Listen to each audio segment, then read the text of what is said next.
Assalamualaikum warahmatullahi wabarakatuh.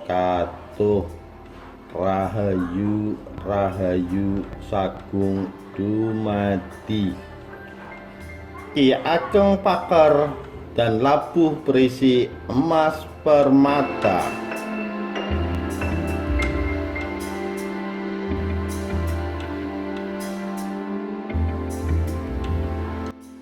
Ki Ageng Pakar pulang dari istana kerajaan Majapahit ke desanya dengan membawa 2 buah labu pemberian Sang Baginda.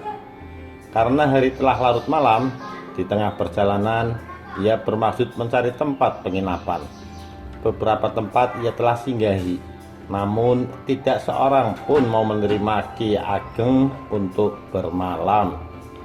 Sampailah Ki Ageng di suatu desa, namanya Tegal Gendu.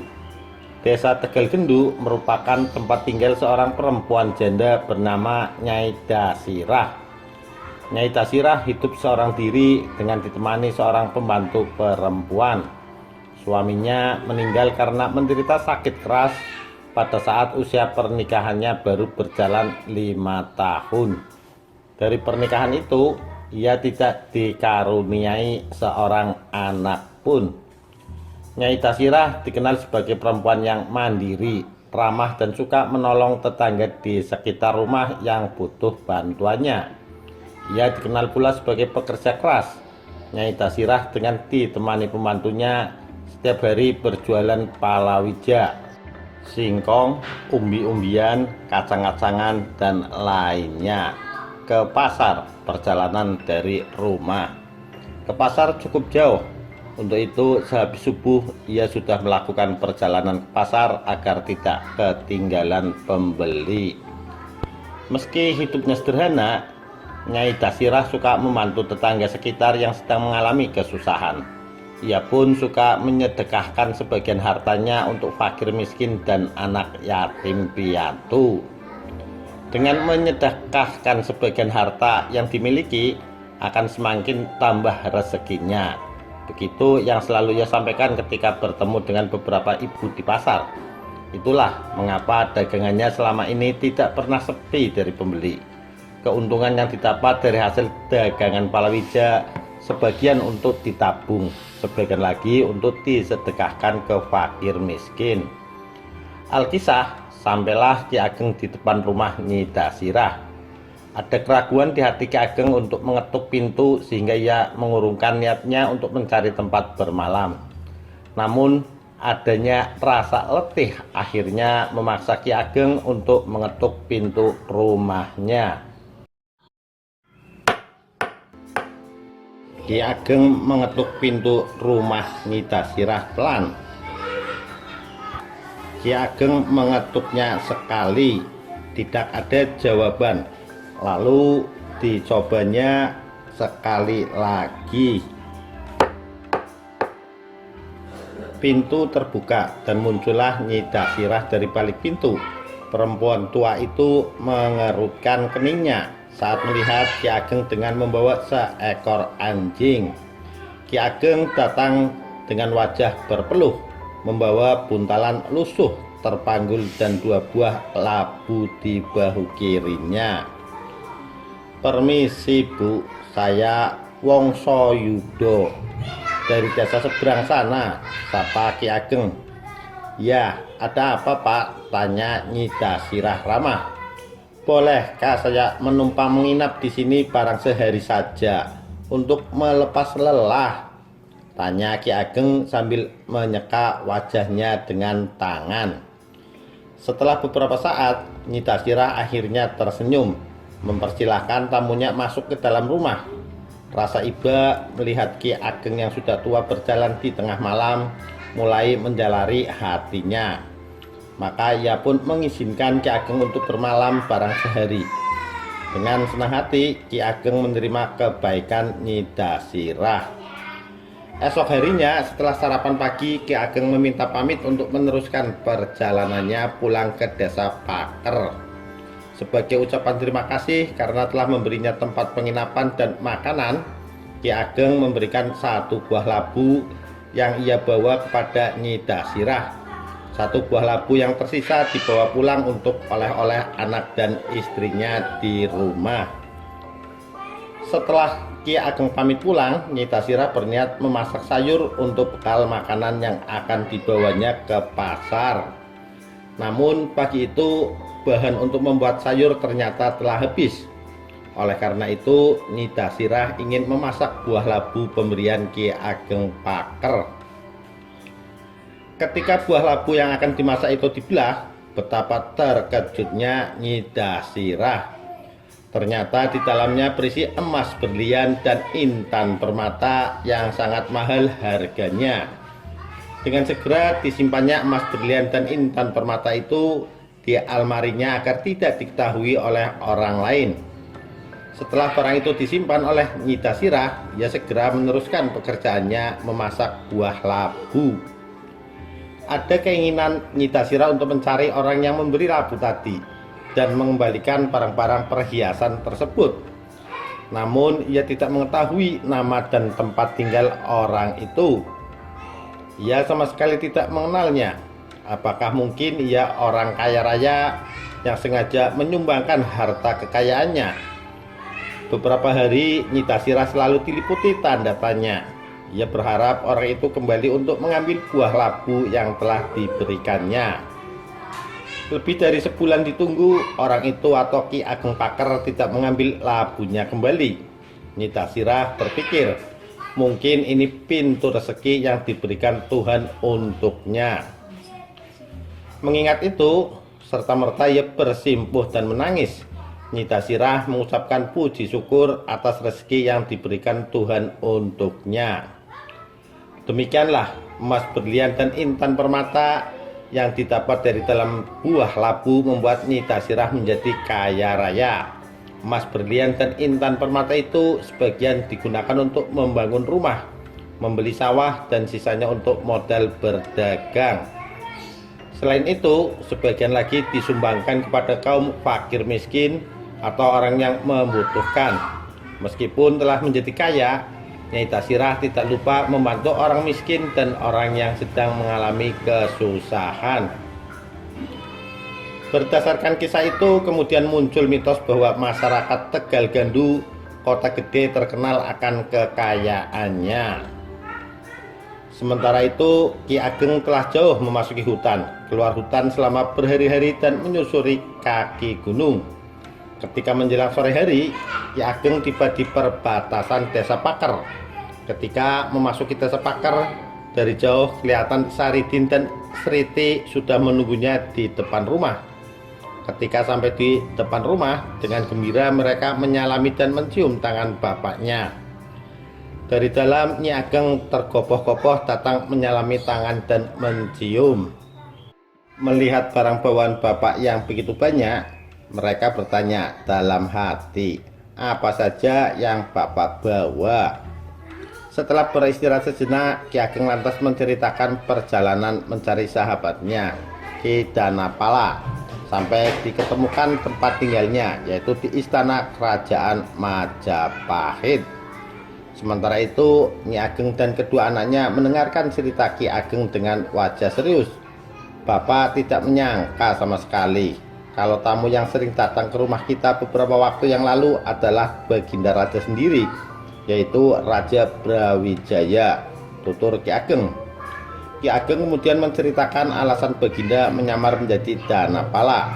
Alasannya, Baginda tidak ingin rakyat Majapahit tahu rajanya sendiri mencari burung perkutut kesayangannya, si Jaka Mangu. Burung itu ternyata memiliki keistimewaan luar biasa. Bunyi suaranya memberi hiburan tersendiri bagi yang memilikinya. Burung itu dulu juga membawa berkah bagi keluarga kita juga ya Nyai. Mataku yang dulu buta sekarang bisa melihat kembali. Itu semua karena Tuhan Maha Besar. Tuhanlah yang Maha Penyembuh dan pemberi rizki pada hambanya yang suka berdoa. Ki Ageng mengingatkan berkah yang diterima saat masih buta dulu, saat masih bersama si Jaka Mangu. Kemudian Ki Ageng menceritakan pula bagaimana Baginda menyambutnya dengan baik selama tinggal di istana. Ki Ageng pun dipersilakan setiap hari bermain-main dengan si Cakamangu. Mendengar penuturan Ki Ageng, Nyi Ageng dan kedua anaknya terkejut. Tidak menyangka kalau Ki Danapala yang setiap saat bertandang ke rumahnya dan selalu berbincang lama dengan mereka ternyata seorang raja yang terkenal di Majapahit. Ternyata Baginda Raja Brawijaya seorang raja yang bijaksana dan baik hati ya Ki. Baginda tidak menganggap kita ini orang kecil. Beliau memandang setiap manusia itu sama, pantas diperhatikan dan dihormati, kata Nyi Ageng memuji kearifan Baginda. Ya Nyai, kita bersyukur memiliki pemimpin yang mempunyai sikap adil dan bijaksana seperti Baginda, jawab Ki Ageng. Setelah bercerita panjang lebar, Ki Ageng bersama istri dan kedua anaknya membuka bungkusan pemberian Baginda dan Permaisuri. Setelah dibuka, di dalamnya berisi beberapa pakaian yang sangat bagus dan indah. Mereka bersyukur bisa memiliki pakaian yang bagus dan mahal harganya.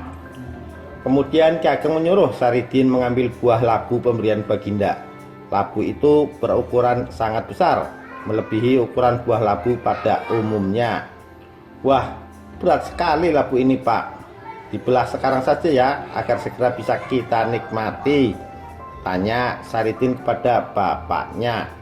Ki Ageng membolehkan Saridin membuka buah labu pemberian sang Baginda.